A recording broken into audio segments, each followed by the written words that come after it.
Well, welcome everyone. I'm Tim Mayer. I'm the Regional Science Coordination Lead for the HKH region for SERVIR. I'm also a research scientist and a Google Earth Engine GDE. Thank you so much for joining our session here today. It's probably the longest title at Geo4Good this year. Today you're going to hear 4 separate talks. You're going to hear talks from the SERVIR program. You're also going to hear a joint talk from both SERVIR and NASA Impact. We've got folks that you'll probably be seeing throughout this entire conference here from the SERVIR hubs themselves. We've got a pretty big SERVIR presence. So everyone who doesn't know about SERVIR, this is partly to talk about what we do and connect. So I'll talk about the goals a little bit. So with this hour and 15 minutes, I'm just going to spend a few minutes at the very beginning doing some housekeeping, and then we're going to go into some talks from Nien on agriculture, then Milagros on near real-time deforestation. We'll also have a joint talk from Kidia and Jacob on small-scale gold mining, and then finally we'll have a talk from Iksha, Biplav, and myself on leveraging some pre-deployed models and using that in GCP. So we've got some really exciting talks that are all about actual on-the-ground work that's happening right now around the globe through SERVIR, and then some technical hands-on as well. So even though we don't have like tables set up, if you're interested in participating in the demo, you can pull out your computer, and we're going to actually set a little bit of that up at the very beginning because the notebook takes a really long time to run. So if you want to participate, if not, that's okay too. You can just listen and hear from some of the speakers. So for this initial hands-on portion, feel free to pull out your laptop and you can follow right along. To complete the hands-on portion, you're going to need a Google Cloud Platform project.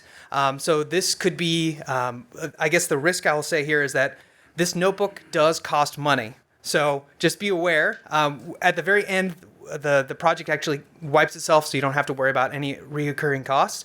But we wanted to walk through this as the final handoff of SERVIR, our final section. So is everyone able to get into the slides to begin with?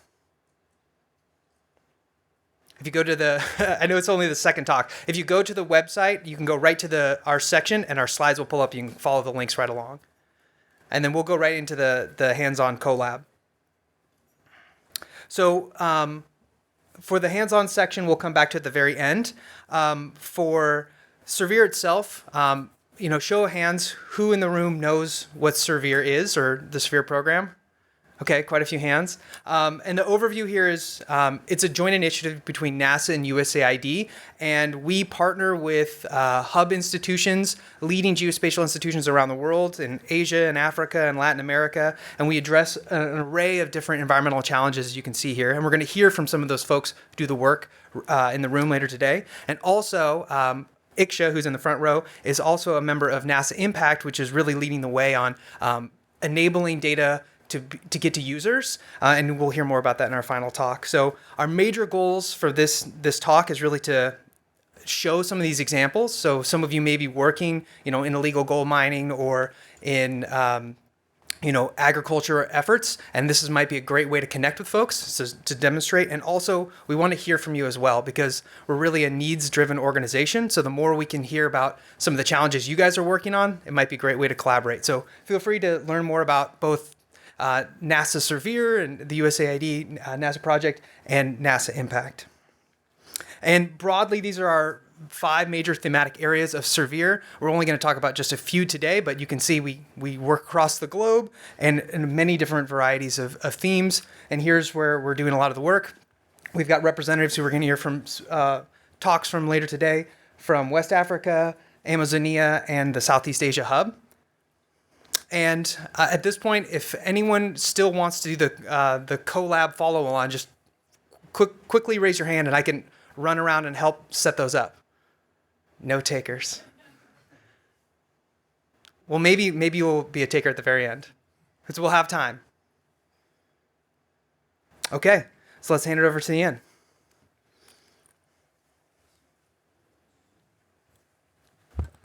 Hi everyone, my name is Nye, and I work for SERVIR Southeast Asia.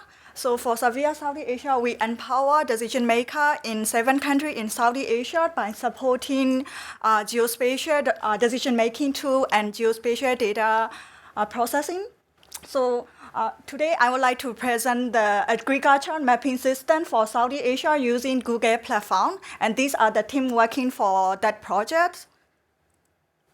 So here is the outline of today's presentation. So first, I would like to share what motivates us to work on that and what are the challenges, what is our service and workflow, and also our future work.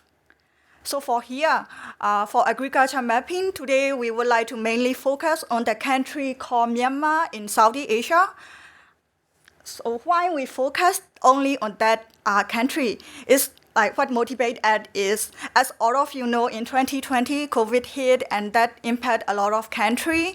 And not only in Myanmar, not only COVID, in 2022, there is in 2022, there is some political change happen in Myanmar that also lead some impact. So now more than 30.2 million people. So that means 1 in 4 across the country are now moderately or severely food insecure, with concerning implication for malnutrition in 2022. So that motivates us to work on, currently focusing on Myanmar. So we have a lot of challenge working for this agriculture mapping. So what challenge is as you see in the map, so a lot of conflict happen around the country. Because of that, it is very difficult to get the ground truth data and then limited access to information on ground. And it is developing country, so it is they have lack of historical data from the government, and the country-wise is 677K square meters, so it's quite large satellite image to process for that work. And they also use different cultivation approach in that country. And the main crop growing season is monsoon. So it is a lot of raining, and that significantly impaired the effectiveness of optical image in our mapping. So for our service, so we mainly focus 3 stable crops like rice and maize and bean and pulse. So for agriculture mapping, so what we mainly focus is we use the crop calendar, because in Myanmar they have different region grow different crop, and some region they grow double or triple crop, depend on the water accessibility. And just only for the rice, they grow different rice. So they grow the rain-fed rice, and there is also one other rice called floating rice, called deep water rice, and some upland rice and irrigated rice. So it's a bit quite challenge to map between different kind of rice. So here, we also added some cumulative EVI anomaly and rainfall data in our agriculture mapping to address the problem on ground. So this is the overall system. So we use most of Google platform in our mapping. So first, we generate satellite image composite. So we generate seasonal and monthly composite using Ad Engine and store in our Ad Engine legacy asset. And next step is we collect reference data and generate training data and patch as a TF record using Ad Engine and Google Ads. And after that, we export those patch to the Google Cloud Storage to train the model. And we train most of machine learning model, we just train in Ad Engine. But for deep learning model and hyperparameter tuning, we use TensorFlow and Keras in our GPU computer and train the model. So after we got the model, then we host the model back to the Google AI platform and then run prediction in Ad Engine again. And for the model validation, we use the Collect Ad Online tool. So here is the workflow or rice mapping. So we use optical and SAR data for Sentinel-1 and Sentinel-2. We pre-process and generate those data in Ad Engine, and we also calculate different covariate using those image. And train the machine learning model in Ad Engine. For the crop map, we address for the state level because the topography and the way they grow is different. So we generate for state level. And after that, we calculate area estimate by using historical Yi data and stratified sampling to calculate the Yi estimate. So here are the example results of rice mapping. So the first figure is the rice primitive of 11 regions in Myanmar. So if you see like the red and violet color are the high probability of the rice and some yellow are the low probability. So the middle figure is the rice map of one region in Myanmar. So just only for this region, they have two rice. They grow in the monsoon season, like normal rain-fed rice and the floating rice, deep water rice. So here, like the brown color are the deep water rice area, and then yellow are the normal rice. And the third figure is the rice map of Yangon region in 2022. And as I have mentioned, we also calculate the area estimate and yield model. So for that test, we did everything in Ad Engine. So we store all of our data in Ad Engine and also process. So it's quite very efficient to use and calculate just only with the platform. So we calculate different PSSM across all regions for different state and different region, and we generate that data back to the AZ and then calculate the yield model. So as I have mentioned, like there are also a lot of conflict happen. So we also integrate the conflict impact in our agriculture mapping. So if you see the red dot, the conflict happening, a lot of village suffer because of the conflict. So we also analyze the conflict impact on our rice map and agriculture map. And not only the conflict, we also analyze the climate impact. So in Myanmar, like a lot of cyclone happen in monsoon season and not also in summer. So we also calculate some crop damage area in different regions. And next one is maize mapping. So maize mapping is like literally the same with the rice mapping. So the workflow is the same as you see in the output. So these are like the region, like they grow in the upland. So these are some example output of the maize mapping in the region in Myanmar. And next one is like bean and pulse mapping. So for bean and pulse, so the difficulty of bean and pulse is the growing period is very short, just only like 1.5 months or 2 months. And then spectral signature is not significant like the rice and maize. So that make us a lot of difficulty and challenge. And the other thing is we don't have ground truth data. So what we do in here is we use transfer learning model. So we got like some reference data from Bangladesh. So we train the model and in there, and then we transfer that model in our region. So these are the example of one region in Myanmar of like they grow bean and pulse. So this is the example output, and it seems quite promising.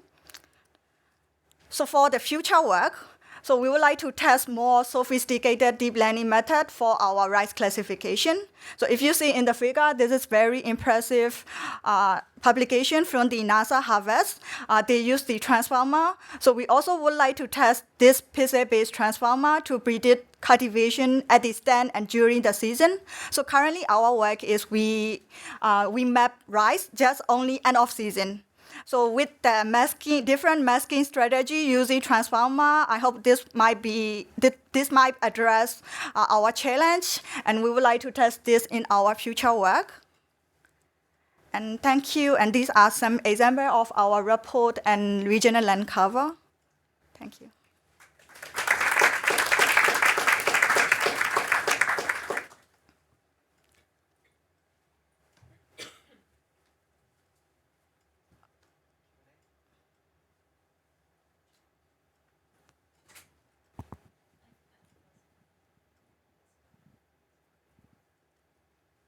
I was wondering whether plot size, because I imagine, for example, pulses are grown on a smaller plot size than rice fields, etc., whether Yes. that was an additional difficulty, and what did you do about it?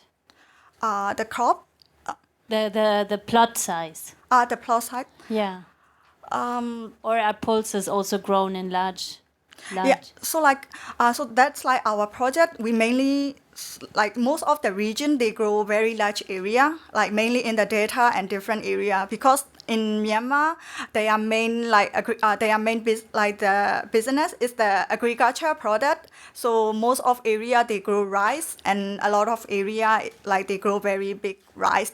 But like some area like in the dry zone or upland, they grow both rice and other thing. So but in that kind of case, we also have difficulty like a lot of misclassification and overestimation in our model. But that is like we try to create our model by state because different region had different thing. Okay. I see. Thank you. Yes.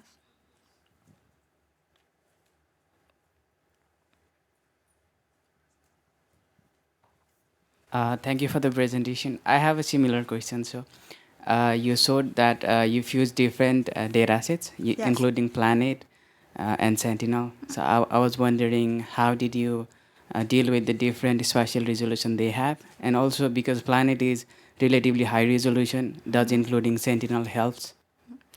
So yes. So here, like we use the planet, it's like 4.7, and Sentinel 1 and 2 is like 10 meter. So what we do is just like we sample like with the pixel base for that region, and then we train in the model. So like here, we didn't just only generate sensor fusion, not very deep inside of, doesn't care about the spatial or something like the resolution, just only extract sample and then work on that. Yes.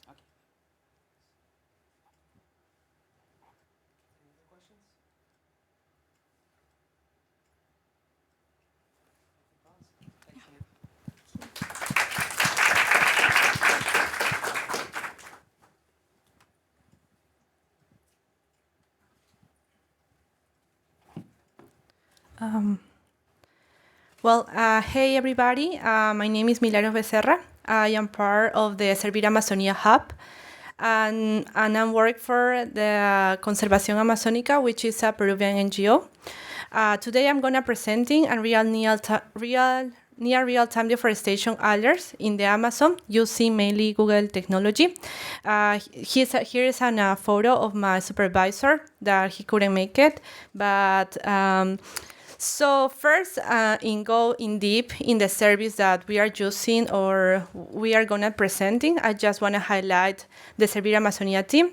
As I mentioned, I am part of the Peruvian NGO, and this is the team that has developed all the services as a group, as a team. And I just want to highlight also the organizations that have been part of the stakeholders in the Amazon region.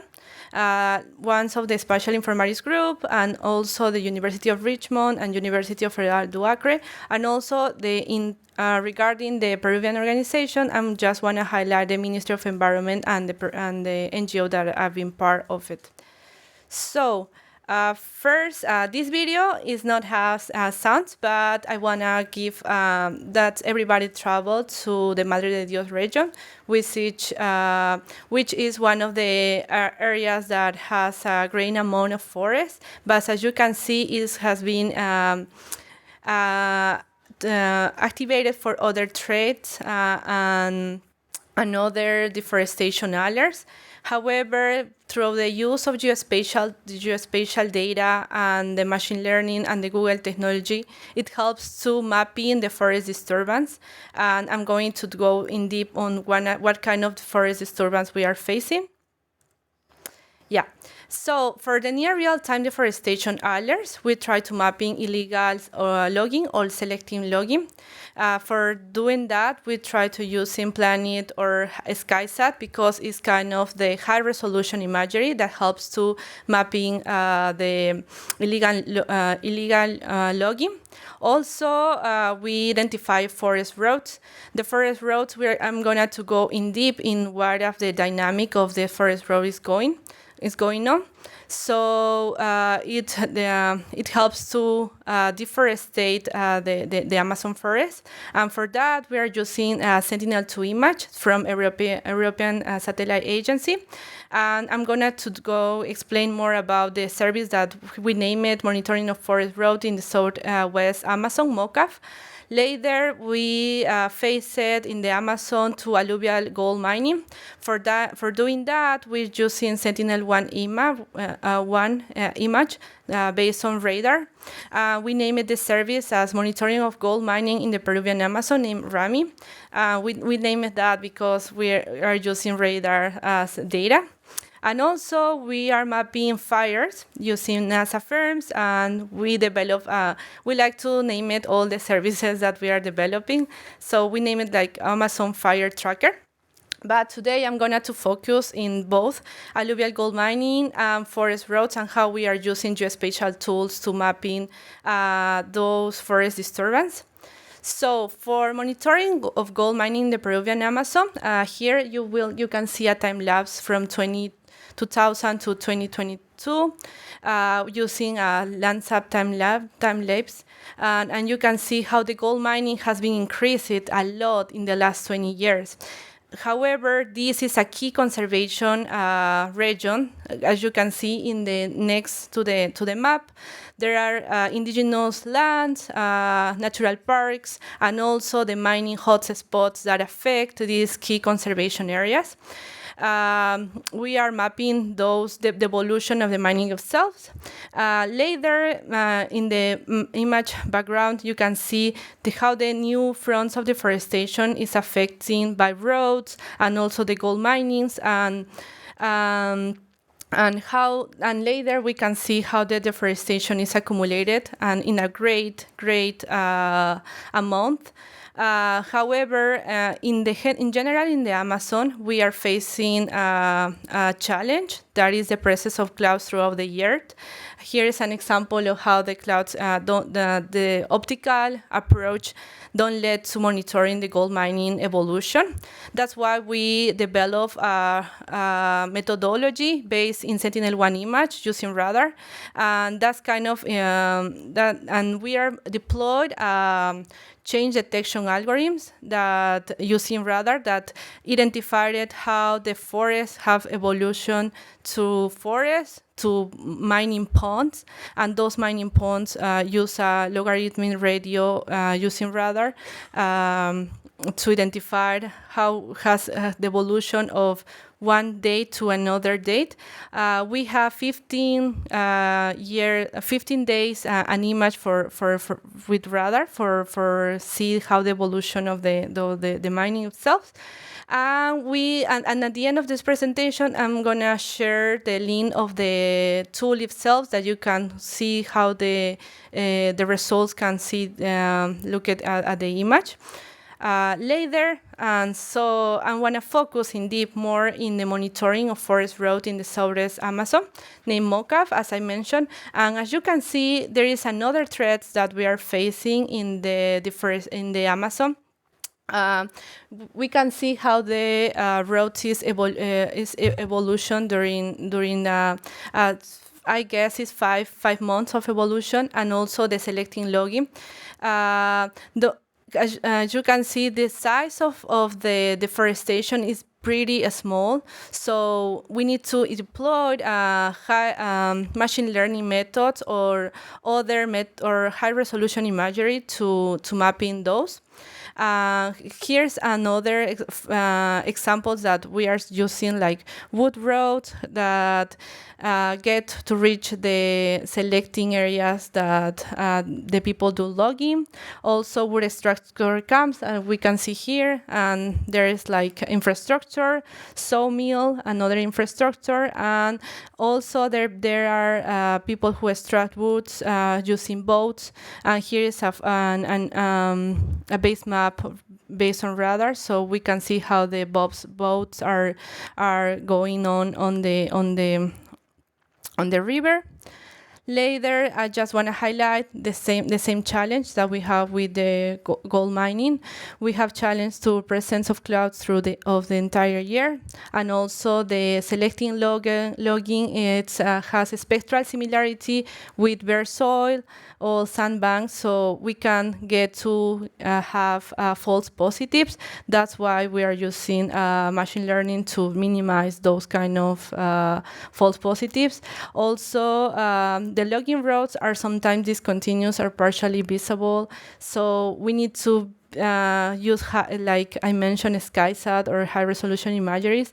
However, it's long time consuming, so we need a big group to mapping the information. Here is an overview of the methodologies that we are using for mapping the forest roads. Each kind of methodology, it will get if we test them, it will get a different results. That's why we need to be consistent. At first, we're planning to do a manual digitalization,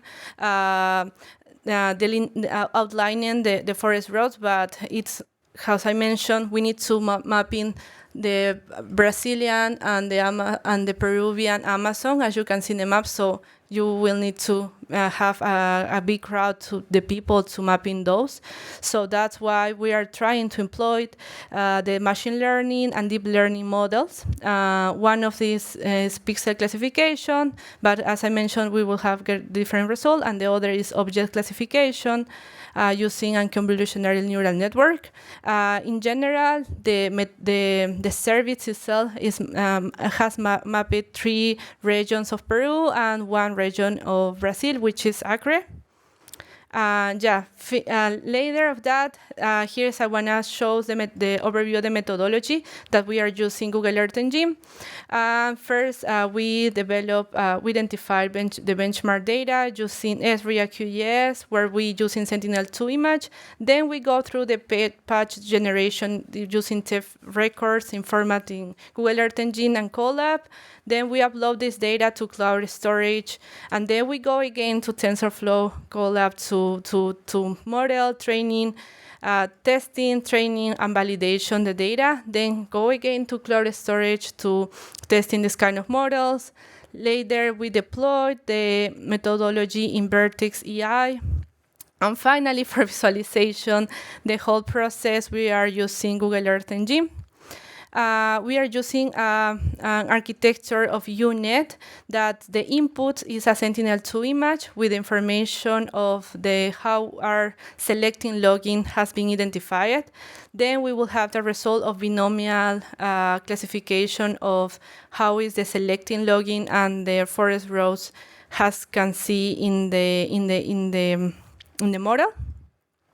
And just want to give a highlight of the service that I mentioned, that it's the monitoring of forest road in the southwest of Amazon. And why it's important, this kind of service, is to generate data of the construction of forest roads and connectivity, and it leads to indigenous communities and decision makers to understand how the forest roads has been increasing in a period of time. And here is a dashboard that we upload the data that we collected in the Southwest Amazon. As we can see, it has information of the forest roads in a time period of 2020 and to 2020, and we have the length of the forest roads and how they evolution in these 23 years. And this dashboard is an open source, so you can get this kind of information. And as I mentioned, the big concept of SERVIR is the space to village. And then when we finish with the developing of this kind of tools, we try to give the information not only for decision makers, we try to give the information for the indigenous community and the people who live inside of the Amazon. And here is 2 photos, one of the RAMI capacity building and the other of MOCAF capacity building and trainings. We are reaching 14 indigenous lands in Acre and 18 indigenous communities in Peru. And just to conclude my presentation, I just want to mention that this kind of information, we try to enhance the capabilities not only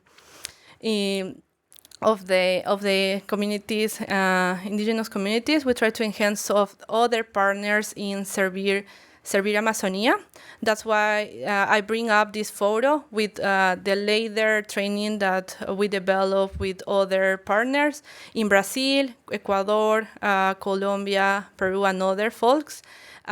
We did this training to enhance the capabilities of TensorFlow and Colab capacities, and this information is uploaded in the GitHub repository.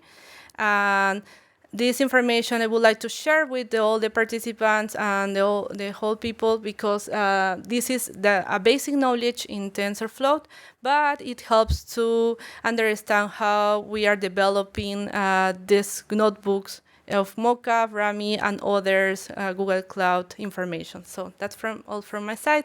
I hope thank you, and I will receive the question and answer of everybody. Thank you. Okay. About 2 minutes for questions. Yeah, let's go to Emil first. Can you pass it down? Hi, Milagros. Great presentation.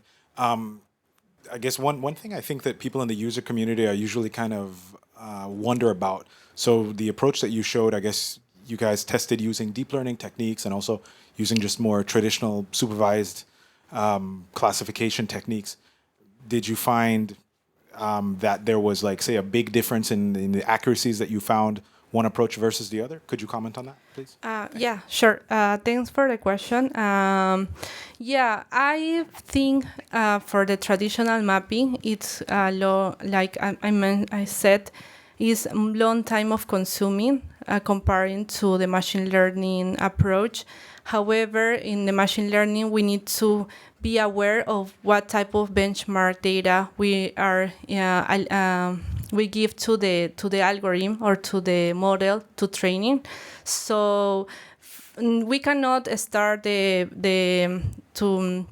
we cannot start to the model without previous knowledge. So the first step for every model that we want to run, at first, it needs to be first understand how it is the dynamic of the deforestation itself. It helps to understand how kind of what type of information we are included of those kind of models. But yeah, first it needs to have a background information of how it is the area of interest and how is the model, or how it is the threats or the forest disturbance that we are gonna to mapping in the benchmark in the TensorFlow or machine learning. Yeah. Yeah, thanks for the great talk. I have a sort of similar question about methodology, which was like the CCDC algorithm, the continuous change detection and classification algorithm, I think was like developed kind of for this purpose and has a number of useful properties for this type of application, because it tells you, like, you know, when the deforestation occurred, like when a particular area experiences a different trend, and it doesn't need to be trained. It can sort of, you give it a baseline period and it understands like what the forest looks like during that period, and then it figures out whether or not it's changed since then. I was just wondering, because that's the main algorithm I've seen sort of like applied to this type of use case, whether or not you guys had experimented with that, or if it'd be super interesting to compare the results you're getting with like deep learning, for example, to a simpler algorithm like CCDC. As you mentioned, it's really important to compare this kind of CNN model. You mentioned the CNN model, right? CCDC. Right. CCDC. Do you mean the? Okay.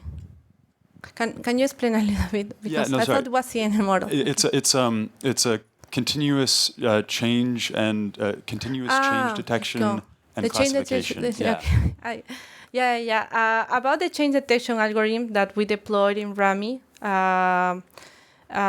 it's a non-supervised classification, and it's using a radar data. So something that we learn about that kind of information is not only trust in the unsupervised classification. We need to deploy we need to using, for example, the Hansen data to clean up the false positives. And also we learned that we need to include like a filter data.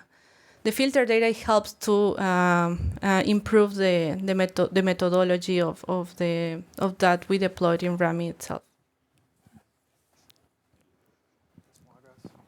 All right, thank you.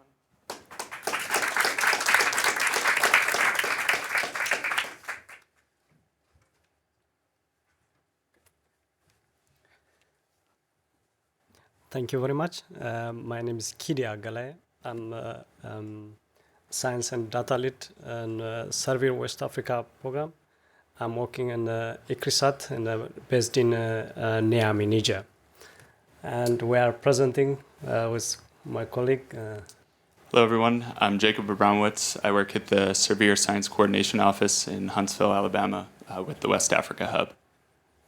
Okay, we are presenting the same topic with a previous another continent in West Africa, which is on gold mining, small-scale gold mining, and mapping with Google platforms in West Africa. We are presenting on behalf of our colleagues from SERGIS in the University of Ghana, and one of them they don't today they don't in person here with us, and we are behalf of them we are presenting their services and one of the services in SERVIR West Africa Hub. So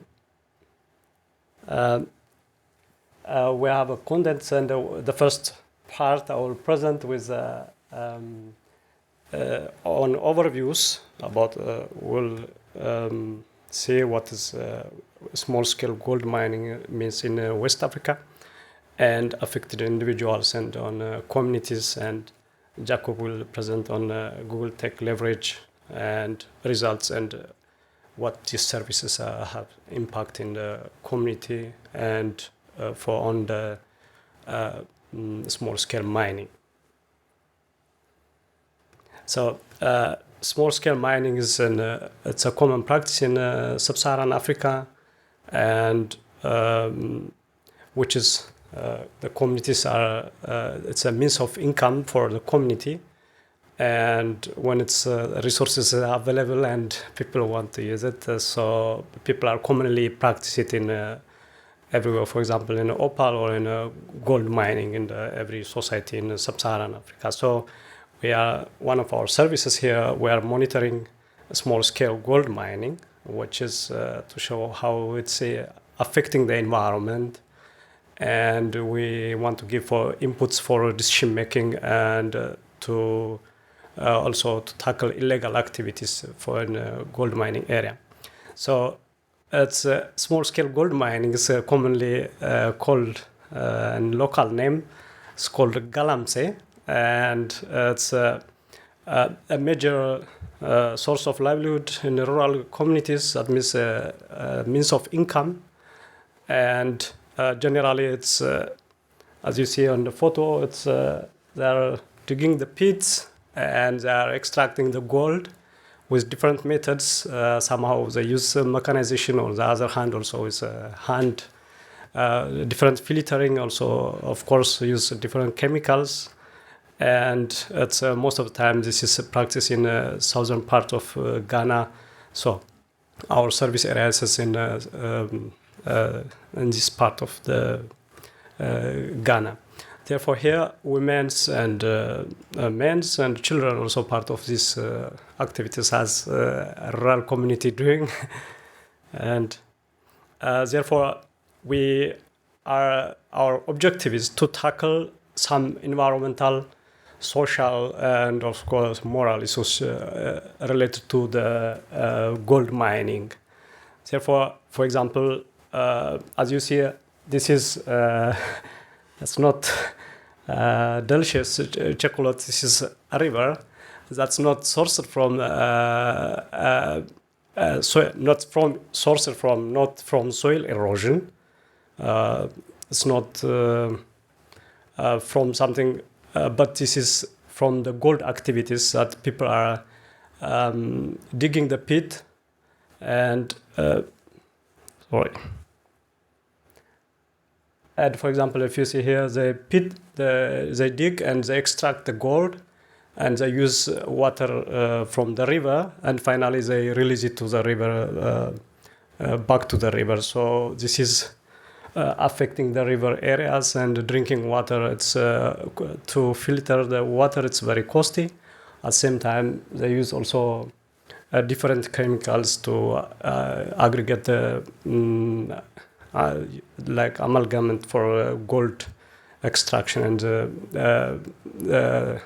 they use it like to make aggregate the gold minings. And this is mercury is very brings a very health risk for every society, and for downstream water users are more affected by these activities.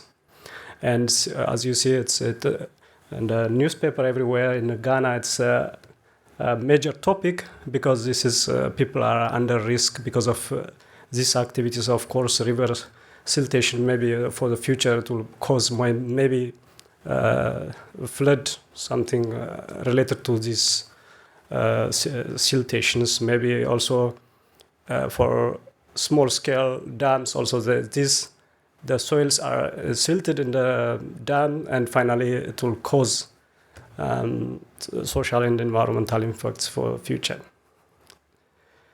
On the other hand, also here, as you see in the green line, the boundaries for it's supposed to be national park reserved forest area, but because of the gold expansion, this part of the national parks or forest reserves are become the center of gold mining for this small scale.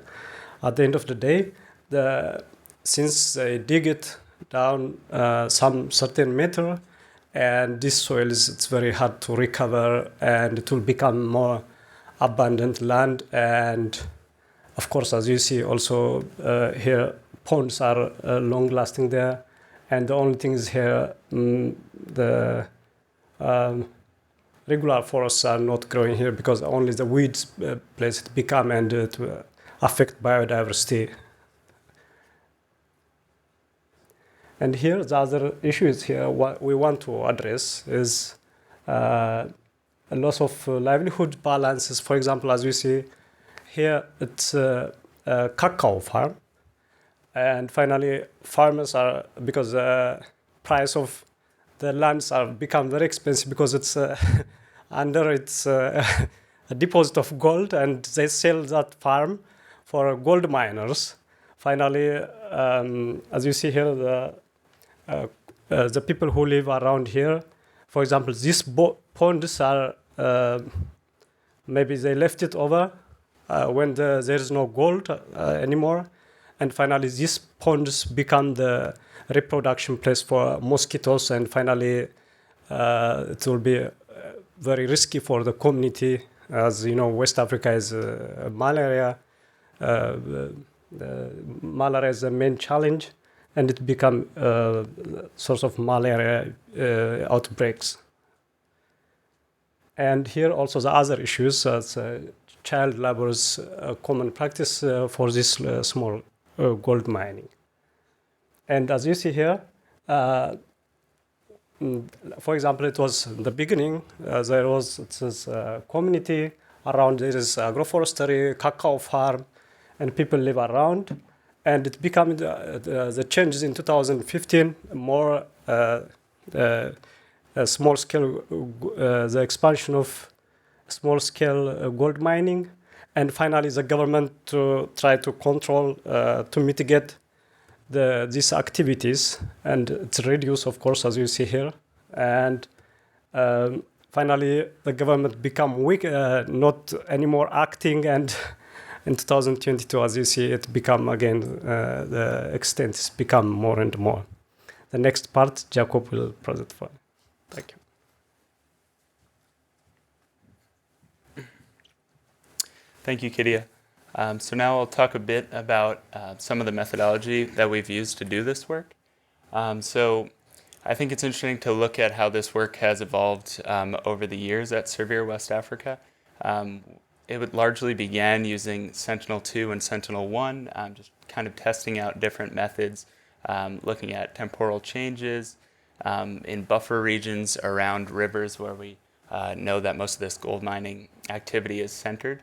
But we've progressed in these methods, and we've kind of left the code editor a bit and started exploring TensorFlow in Colab. And really a key event for this transition was at Geo4Good in 2019, when the SERVIR Global Network, and you can see some of us up there, had a TensorFlow exchange and a data science exchange, which we'll be doing again at this event. And this was really important for helping us build the capacity of ourselves and our network to use some of these more advanced methods. You can see we're now exploring a UNet method to map this mining activity in the southern region of Ghana. This is just an overview of the method. You can check out the GitHub page of our partners, Sergis, that have been leading this work. It's still under development. This is not really a final product yet. But you can see the common process of training the model, evaluating it in an iterative process where we add more training data and improve upon it. We do some post-processing with some other data sets like road networks and built areas, because these are commonly confused with mining areas as a bare surface land cover. We assess the accuracy of this data and finally display it on a web portal. Just to walk through a bit some examples of the results, you can see here an area outlined in black are different forest reserves. The Upper Wassa Reserve is actually what Kidia had shown in a previous slide. And you can see that in some of these forest reserves, mining activity is cutting through them. But in others, you can see the other reserve there highlighted. They are providing some buffer against this activity. These are really important areas to monitor because in Ghana, we know that these are the last remaining areas of primary forest cover, as there's been a lot of forest degradation due to agriculture and other activities. This is another reserve just showing similar process where mining follows river bodies, and they have been going encroaching into forest reserves in some areas. I think an interesting thing that we've began to do, and similar work is going on by our colleagues in SERVIR Amazonia, which was touched on a bit, is trying to differentiate between active mining sites and abandoned mining sites, as well as polluted rivers that occur around them. And this could be really interesting because you have to think about the goal of what this work is and what are we trying to achieve. And if you can differentiate between active and abandoned, it might help you get at what sites might be best for remediation or restoration activities. This was the web portal that I mentioned. It's still under construction, but it's meant to be an easy way to visualize these results for people around the world, especially in West Africa where our hub is located, and you can see quickly footprints for different years mining and some of the ancillary data that we had mentioned earlier, and really understand the scale of this problem. And I just wanted to kind of end on making sure that we know that SERVIR is not just interested in trying out different technologies. We really want to build impactful services, and the tech is just one piece of this puzzle. It's a continuous process of engaging with local communities and stakeholders and co-developing the solutions, and then going back to the drawing board and seeing how we can improve upon these things.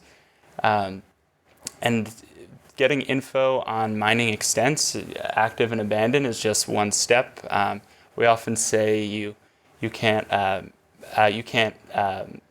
manage what you haven't mapped or what you can't see, but like just mapping it does not mean that you can manage it. So it's important for us to try to get to that next step and also consider socioeconomic concerns of what's driving people to engage in mining activities and what are other livelihood options, and how do we balance the fact that this is a activity that supports millions of livelihoods in Ghana with the environmental, social, and health damage that it does have. And we have a few minutes, I believe, for question and answer. Feel free to reach out to us via email as well. I also want to, the first two emails, I want to make sure people know that our colleagues at SERGIS in Ghana have really led this work and could help with a lot of the specific questions as well. Thank you.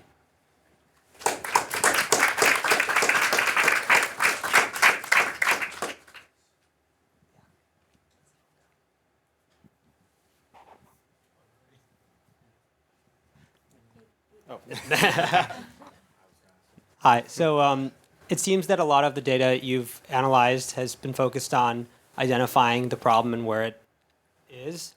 Could you talk a little bit more about how it leads to remediation and recovery? Yeah. So getting from that next step of just knowing, where mining is and going actually into the impact. It's kind of at the point we are now. We work with local organizations, local stakeholders in Ghana. This is facilitated by our partner SERGIS in Ghana.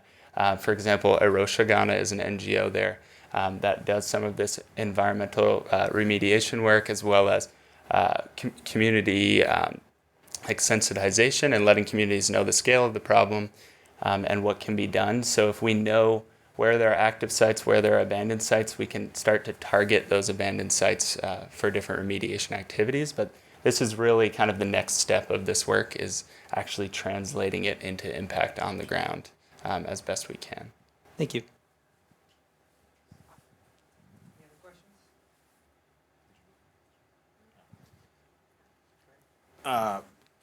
First off, thank you, Kitty and Jacob, for the great presentation. Could you maybe just also speak just really briefly too about maybe some of Server West Africa's plans with using deep learning for addressing some of the other challenges that the hub has? I know that there have been other services that you've explored this work with. Maybe you could talk a little bit about that. Thank you. Sure. So I could say one other service that has been exploring deep learning a bit, also from our partners, SERGIS in Ghana. This work focuses on southern Ghana and the impacts of mining, but they also look at the impacts of charcoal production in the northern savanna regions. So they've explored kind of a similar process using high-resolution data like Planet NICFI and different deep learning methods to try to map that impact there as well. So that's one other.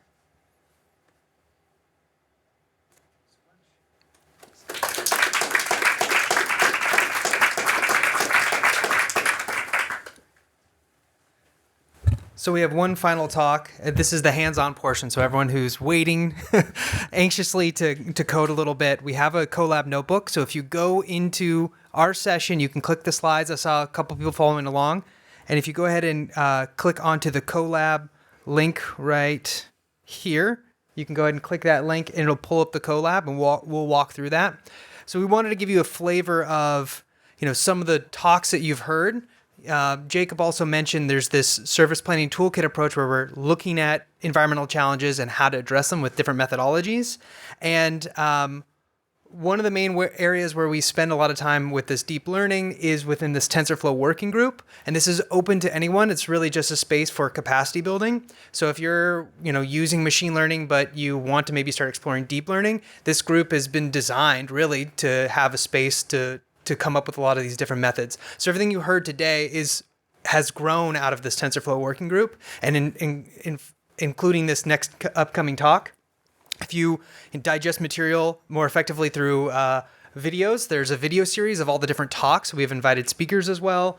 We have a Google group that keeps people updated on some of the different themes. So if we're doing a hackathon or if we're doing an exchange, it's a good way to keep up to date. And then finally, we have a website with all the final content. So feel free to definitely check that out, because a lot of the ideas that and the challenges, we've sort of worked on that as a technical group as well. So as I mentioned, one of the central ideas that came out of the TensorFlow working group is, how do I take a model that already exists, something like in PyTorch, and I bring that into some other workflows that maybe I have Google Earth Engine that I'm leveraging for developing, agriculture mapping, but I want to use a model developed by NASA Harvest. How do I merge those ecosystems?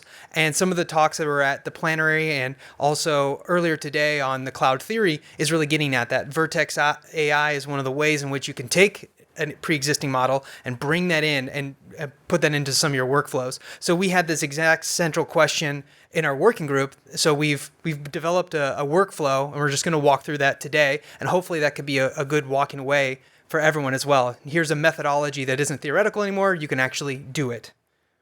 So, Iksha, go ahead. Thank you, Tim. Hi, everyone. I'm Iksha Gurung. I'm the machine learning and dev team lead at Impact, and we are in the same building. So we came across and we were discussing different things, and this came up. So recently, Impact, along with IBM, we released a foundation model, which is basically capable of understanding the different features that HLS data has, and you can fine-tune the model for your own use cases. This is on the diagram on the left. That is a really good diagram that describes how data is in center of all of the research lifecycle that we are all working on. And on the right side here, it's the Hugging Face repository where we have released the Prithvi model, foundation model. So to give a brief overview of how this is going to work, there are foundation models in large language models, but on the vision side, we have incorporated that same approach where we have pre-trained a model without labels on HLS data. So what that does is it is capturing all of the features that we might be interested in, and then you can just bring in small amount of data to fine-tune it for your own use cases. Some of the examples that we have released are flood, burn scars, and crop classification. All of that is available in the Hugging Face space. So you can just go and play around with it to understand what's happening. So there are demo as well. There are some example files there that you can just preload into the process, and it will give you segmentation masks as needed. So now we'll hand over to Biplav. He'll be doing the hands-on part of this. Thank you, Iksha. Hi, everyone. My name is Biplav Bhandari. So the idea for really using this foundational model came upon it was the third Goddard organized NASA-wide, agency-wide workshop on when people came and presented on different technology that they have been using. And we've heard and seen ChatGPT and several other large language model coming up.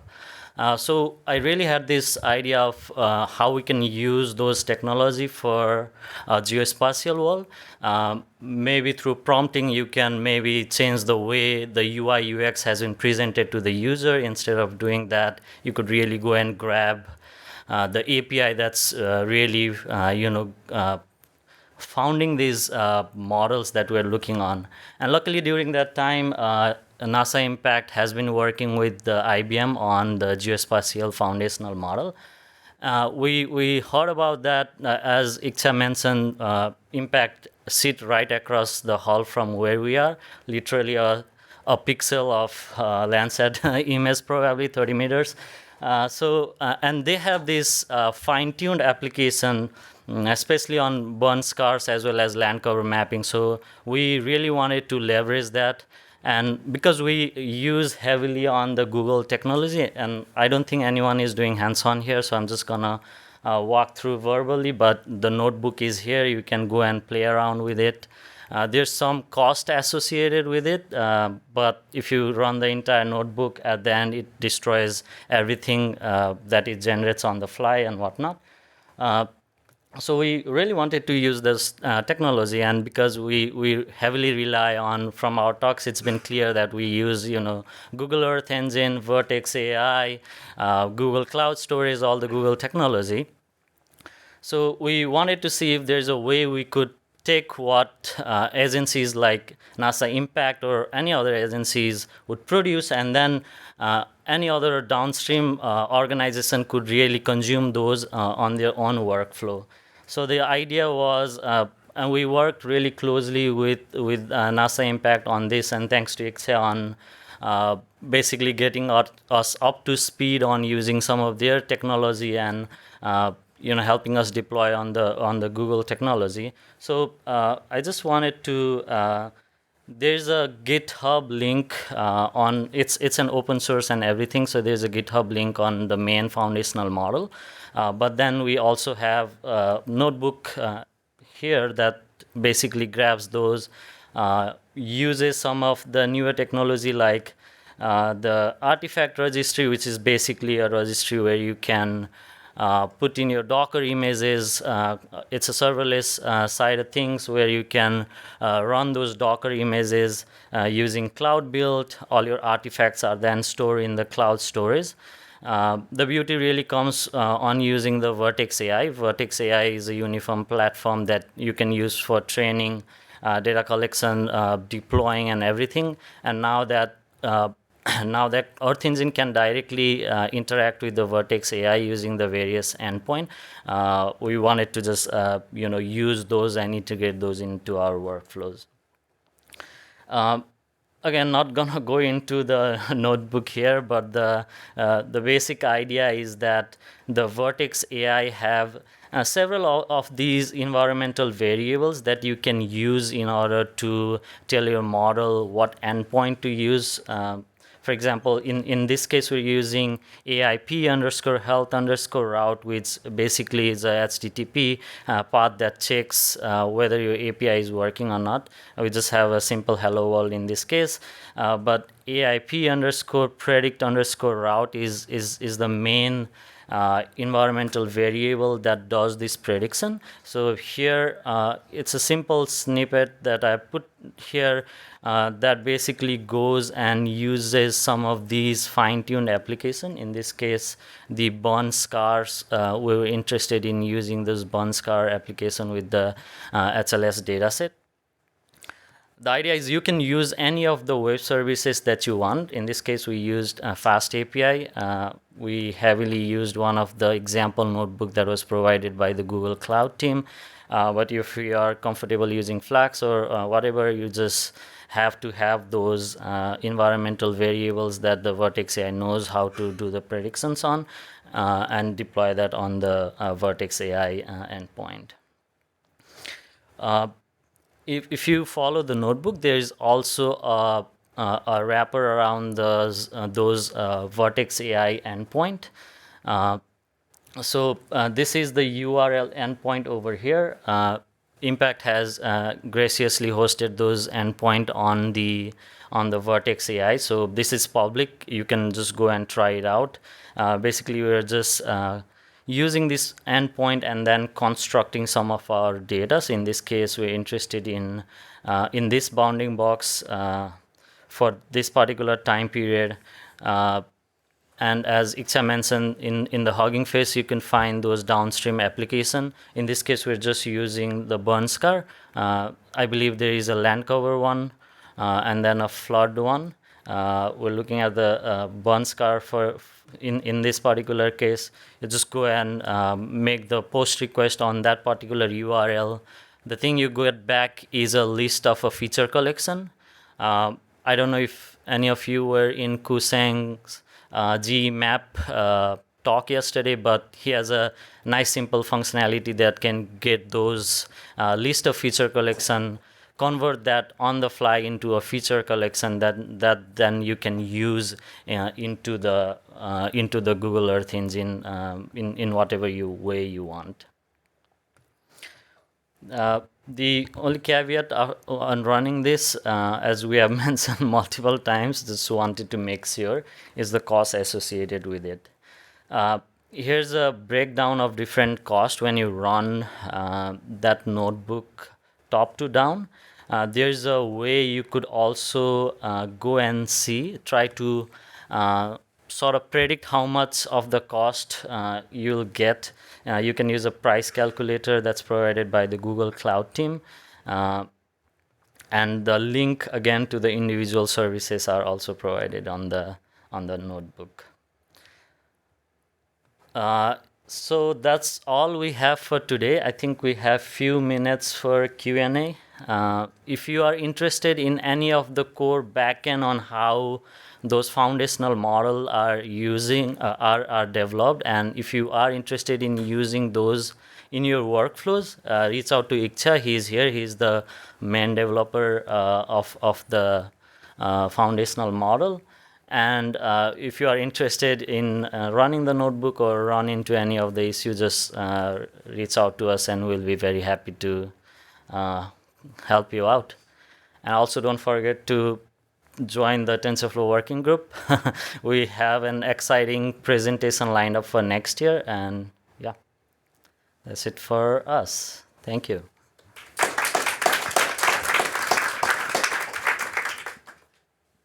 Any questions around the room? Yeah, Biplav, if you wouldn't mind opening just the collab. Okay.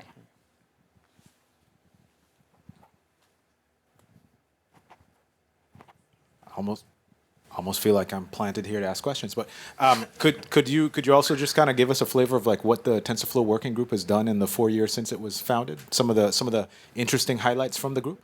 Yeah, as I had mentioned before, if this mic is on, yeah, the idea of that group was purely just as TensorFlow was starting to be integrated into Google Earth Engine, we had a lot of users who were pretty strong at Google Earth Engine already. And we found that we were in a boat but didn't have a paddle. We had no idea where we were going, so we decided to make this group where we just all learn together. And from that, we've developed quite a few services which are now used for operational use and really, as Jacob had mentioned, kind of going to that next level of impact. We've also had a lot of folks who've leveled up in skill and now are leveraging these kinds of technologies. We're also really interested in developing knowledge products. So one of the key elements that we want to provide is more hands-on material for folks to actually explore this material because it can be kind of scary to move beyond the code editor into some of these more nuanced models. I think that's some of the major things. Can you think of any? Yeah. Oh, presentations. We also do presentations, as I mentioned. We meet every 2 weeks, and we get folks who are leaders in the field in machine learning or even just geospatial sciences and see what they're doing, and that helps to sort of bring up all of us. So it's totally open to everyone. Go ahead. Yeah. And I just want to give a shout out to Rigel and Dave for helping us out with the Google Cloud and all the things they do on the back end. But also we try to invite through the TensorFlow working group like industry leaders, Dave Seed, Radiant Foundation, now I think it's called the Cooperative Source, to really try to see and understand like how these cloud native tools are being developed and just keeping SERVIR on the forefront of using some of those technology. We have a bigger impact on the ground through our hub colleagues here. We're just trying to bridge that gap and see if we can give a better technology for them to use in this case.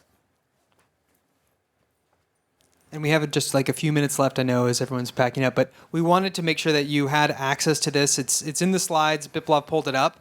If you could quickly scroll just down through it. As we mentioned, it does a full build in here, which might take a few minutes to actually run. That's why we wanted to plug that at the very beginning. But if you do run this, make sure you run the final line so you don't have reoccurring costs. And this is a really important tool to start to see how you could take some workflows and start to go through the process of leveraging cloud, because that's going to be on the next forefront of everything, right? There's a lot of talks here at Geo4Good this whole week, so definitely use this as an opportunity to explore it. And explore the foundational model too, which is really cool. Thank you. Thanks, everybody.